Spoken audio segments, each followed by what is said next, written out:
Assalamualaikum warahmatullahi wabarakatuh. Halo Sarpayan, kali ini saya ada di salah satu peternakan yang ada di daerah Cideng Ilir, yaitu Orlin Farm. Nah, sekarang kita akan ngobrol-ngobrol sedikit tentang peternakan di sini. Narasumbernya siapa namanya? Mbak Ingga namanya. Saya pertama ingin menanyakan terlebih dahulu, untuk berdirinya pada tahun berapa? Kalau untuk persisnya, Orlin Farm itu berdiri kurang lebih dari 5 tahun ke belakang ya. Saya juga saya juga lupa tahun berapa karena saya baru bergabung dengan Orlin Farm itu dari tahun kemarin, Mas. Sesuai dengan berdirinya kandang ini kan, kandang tetap ini berdirinya dimulai dari tahun 2019 kemarin. Jadi kalau dihitung mundur kalau dihitung maju berarti ya baru 2 tahun berjalan. Nah, tapi setahu saya Orlin Farm itu sudah dirintis oleh ownernya, yaitu Mbak Asri. Mbak Asri itu dari mulai beliau itu masih berkuliah. Oh, masih kuliah, iya. Beliau itu dari awal masih belum punya kandang sebelumnya. Jadi beliau itu ingin membuat sebuah usaha, tapi beliau itu masih belum memiliki modal, dan bagaimana caranya. Dari situ beliau mencari investor-investor yang lain gitu, dari teman-temannya banyak yang membantu, dan alhamdulillah sampai sekarang beliau bisa membangun kandang ini. Ini sepengetahuan saya sendiri dapat informasi. Katanya di sini akhwat semua ya? Ada apanya nih? Untuk pengurusnya gitu. Oh, pengurusnya akhwat ada, tapi Ikhwan juga. Ada Ikhwan juga ada. Iya. Terus apa sih motivasinya, Mbak? Kenapa mesti akhwat semua? Pas di jarang sekali kan ya sebuah peternakan itu ada akhwatnya gitu. Biasanya kan akhwat itu lebih suka di dalam dapur gitu kan. Kenapa sih ingin di dunia seperti ini gitu? Yang pertama nih ya, kalau motivasi saya sendiri pribadi, karena memang dari awal saya lebih suka, orangnya itu lebih suka terjun ke lapangan ya, Mas. Jadi maksudnya tidak hanya harus selalu berada di dalam ruangan, dalam keadaan kondisi hanya menerima data dan langsung input gitu. Gak hanya itu, tapi saya juga ingin tahu bagaimana kondisi lapangan sebenarnya itu kayak gimana gitu ya. Tentunya dengan batasan-batasan yang ada gitu. Sebagai akhwat, apakah nggak rumit gitu? Ini kan pekerjaan lelaki sebenarnya pada umumnya. Apakah Mbak sendiri ngerasa kesulitan gitu sebagai peternak gitu? Kalau kesulitan, pasti kesulitan, Mas, karena kan keterbatasan tenaga juga yang dari kami ya sebagai akhwat.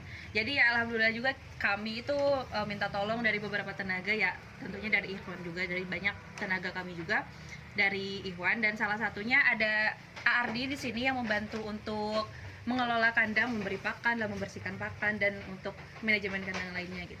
Oh, jadi pada intinya nggak semua yang ada di sini itu akhwat ya? Tetap ada bagian Tetap ada beberapa bagian, banyak bagian malah yang dikerjakan oleh Ikhwan. Di peternak kambing dan domba ini apakah emang difokuskan untuk berkurban saja? Apa emang akikah gitu kan, yang setiap saat orang kan pasti selalu ada gitu? Apakah di akikahnya juga jalan gitu? Jalan juga, Mas. Jadi Orlin Farm itu memiliki beberapa program, salah satunya ya itu ada akikah juga, tidak hanya kurban, dan kami juga ada program untuk akikah, dan itu disesuaikan dengan permintaan pasar. Terus selain ternak kambing, apakah kedepannya ada perkembangan gambaran untuk ingin ternak sapi gitu? Insya Allah pasti ada, Mas. Tentunya tidak hanya di bagian ternaknya aja ya, Mas. Jadi maksudnya di bagian kotornya aja gitu. Kami juga ingin mencoba untuk maju ke beberapa bidang usaha lainnya, dan sekarang itu yang sudah berjalan itu alhamdulillah kita juga bergerak di produk kulitnya, Mas. Ya, namanya ada Orlin Leather, nanti bisa dicek Instagramnya Orlin Leather. Itu seperti gimana ya? Itu kami menyediakan produk dari kulit domba sama kulit sapi asli. Seperti apa barangnya? Contohnya ada sandal, dompet, tas kulit lainnya tuh, dan clutch juga. Oh, untuk dipasarinnya kemana itu? Dipasarinnya untuk kita kan melalui media sosial ya, Mas. Berarti ya aksesnya udah seluruh Indonesia. Udah umum ya, udah kemana-mana ya. Jadi nggak terpaku di Bogor aja gitu? Nggak terpaku, Mas. Terus ada gak sih tips dan triknya agar hewan ternak bisa terawat dengan baik sebagai seorang akhwat yang mungkin biasa di dapur, tiba-tiba mengurus seperti ini gitu kan? Apakah kan tadi Mbak bilang tidak merasa kesulitan, cuman apakah ada yang gimana, kita kan mungkin kalau melihat banyak peternak yang lain ada yang kesulitan walaupun lelaki gitu, karena risih lah namanya, belum bersihin kotorannya gitu. Iya. Mbak sendiri gimana gitu menghadapi semua itu? Alhamdulillah Mas, karena memang basic saya asalnya dari Fakultas Peternakan, jadi ilmu-ilmu yang sudah saya dapatkan saya aplikasikan gitu. Jadi manajemen semua yang ada di sini, yang kami terapkan di sini ya dasarnya dari ilmu perkuliahan yang saya dapatkan. Jadi untuk bagaimana cara memanage domba atau enggak ternak yang ada untuk dapat memiliki bobot badan yang tercapai gitu kan, kita bisa mengatur di bagian komposisi pakannya, atau mungkin bisa dari perawatan kandangnya juga, itu termasuk salah satu faktornya juga. Mbak kan udah lulus ya? Iya, Oh, ya. alhamdulillah tahun Nah, kemarin Mas. Apakah ingin berfokus di ternak ini aja, apa nanti ada bidang usaha lain yang mungkin berbeda gitu ya? Oh, berbeda. Mungkin bidang usaha lainnya masih di Orlin Farm juga Mas. Orlin Farm ini sekarang insya Allah kami akan bergerak di bagian frozen foodnya. Masih Oh. perencanaan, iya masih perencanaan di frozen foodnya. Mohon doanya juga Oh, semoga iya. berjalan dengan lancar untuk kedepannya. Jadi tidak hanya berfokus di farmnya aja, di tempat maksudnya di daerah kotornya, di bagian ternak di bagian peternakannya gitu. Tapi kita di bagian olahannya juga kita bergerak di bagian. Jadi insya Allah kami pengennya itu dari hulu ke hilir gitu kita ada untuk Orlin. Kalau saya sendiri kan, sepengetahuan saya ada sebuah peternakan di Bogor itu, Ya. peternakan kambing dan domba ya. Nah, dia menyediakan produk kaleng kemasan produk seperti. kaleng. Oke, Nah, itu ya. apakah Mbak kedepannya sudah terencana? Rencananya sampai ke sana Mas, tapi kami kan masih dalam proses tahap perumusan gitu. Jadi untuk kedepannya mungkin itu bisa ditambahkan. Apakah Mbak ada kata-kata motivasi untuk para ini ya, kaum hawa mungkin ya, yang kedepannya yang punya cita-cita ini ingin menjadi seorang peternak gitu kan? Kan selama ini langka sekali seorang perempuan itu di bidang peternakan itu. Silakan. Motivasi dari saya sebenarnya simple, tetap semangat dan action terus-menerus gitu Mas. Karena ketika sekarang kan bukan jadi hal tabu lagi ya, bahwa banyak wanita juga bisa sukses gitu sama seperti laki-laki, tapi tidak menghilangkan kodratnya sebagai wanita juga. Nah, untuk teman-teman yang ingin menjadi seorang peternak dan seorang ahwat gitu, jangan patah semangat, jangan berkecil hati kalau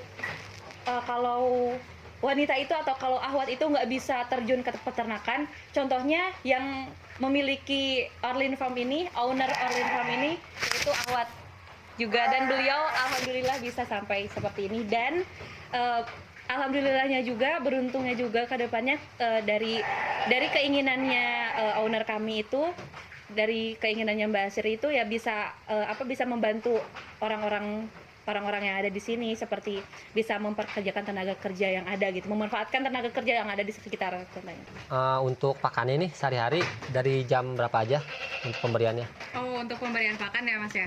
Untuk pemberian pakan itu kami menerapkan sistemnya itu ngasihnya sedikit-sedikit tapi agak sering gitu. Jadi 4 kali dalam sehari kami ngasih. Jam berapa aja? Dari yang pertama itu dari jam 5:30 ya, setelah subuh. 5:30 itu kita kasih rumput atau hijauan. Habis itu jam 10 dan jam 14 ini jam sekarang ini waktunya makan itu mereka dikasih konsentrat, dan nanti terakhir itu pas malam hari Mas, kurang lebih pukul 20 sampai 21 malam itu dikasih lagi hijauan. Terus untuk ampas tahu pakai juga, Pak? Untuk ampas tahu kebetulan kami campurkan ke konsentratnya. Jadi sebelum kita kasih konsentratnya itu kita aduk dulu manual Mas, dengan tenaga kerja yang ada. Kita aduk dulu dengan ampas tahu yang ada, terus kita campurkan beberapa larutan mineral juga, pakan konsentrat, ampas tahu, baru kita aduk dan baru diberikan ke ternaknya. Mbak, kalau untuk stoknya di sini berapa ekor? Kalau stok ternak yang ada di sini, ini kita masih sementara ya Mas ya, stoknya kita masih sementara. Di sini itu kita masih ada 49 ekor dan itu masih kemungkinan besar masih bertambah kurang lebih. Untuk tahun ini apakah mau langsung sekaligus atau bertahap dulu? Disesuaikan dengan permintaan pasar Mas. Tentunya ya, ditentukan dengan permintaan pasar. Dan ini pun ada beberapa yang memang sudah terjual juga gitu. Jadi sudah ada yang booking di awal ternaknya. Dan kemungkinan besar juga penambahan ini akan gitu. 200 ekor mungkin maksimal di kandang ini. Ya, mudah-mudahan lebih dari itu, Mbak. Amin ya Allah permintaannya. Amin. Untuk sejarahnya sendiri, Orlin Farm itu seperti apa sih? Dan kenapa namanya Orlin Farm gitu? Jadi sebenarnya Orlin Farm itu awalnya ya Mas, awalnya itu Orlin Farm tidak memiliki kandang sendiri seperti ini. Jadi melainkan pendirinya Orlin Farm sendiri itu bekerja sama dengan awalnya itu dengan para peternak-peternak yang ada di sekitaran Bogor gitu untuk menjalankan usaha ini. Dan alhamdulillahnya di tahun kan Orlin Farm itu sudah berjalan 5 tahun kurang lebih ya sampai tahun 2020 ini. Nah, beberapa tahun ke belakang itu masih bekerja dengan beberapa peternak dan menyewa kandang gitu untuk menyimpan ternaknya. Dan alhamdulillah di tahun 2019 kemarin gitu kandang ini dibangun gitu. Jadi masih berlanjut sampai tahun 2020 sekarang gitu. Jadi umur kandang ini baru 2 tahun sampai 2020 ini baru 2 tahun gitu. Untuk namanya sendiri kenapa Orlin Farm? Untuk namanya ya Orlin Farm, setahu saya nih ya sesuai dengan apa yang diinginkan oleh pendirinya itu bahwa nanti kedepannya itu Orlin Farm ingin lebih berjaya, ingin lebih berkembang juga gitu dan ingin seperti sebuah kiasannya seperti sebuah berlian gitu. Jadi setahu saya Orlin itu berasal dari salah satu bahasa yang artinya itu berlian. Nah, ini informasinya sangat bermanfaat ya, bukan cuma buat untuk umum aja, terutama untuk kami pribadi ya. Dan ini kami juga jadi termotivasi ingin jadi seorang peternak di Indonesia di masa yang akan datang gitu. Nah, sahabat fans, sekian saja ulasan dari narasumber kami Mbak Inggal ya mengenai tentang Orlin Farm ya. Farm. Ya, sekian saja dari saya. Kurang lebihnya mohon maaf. Wassalamualaikum warahmatullahi wabarakatuh. Waalaikumsalam warahmatullahi wabarakatuh.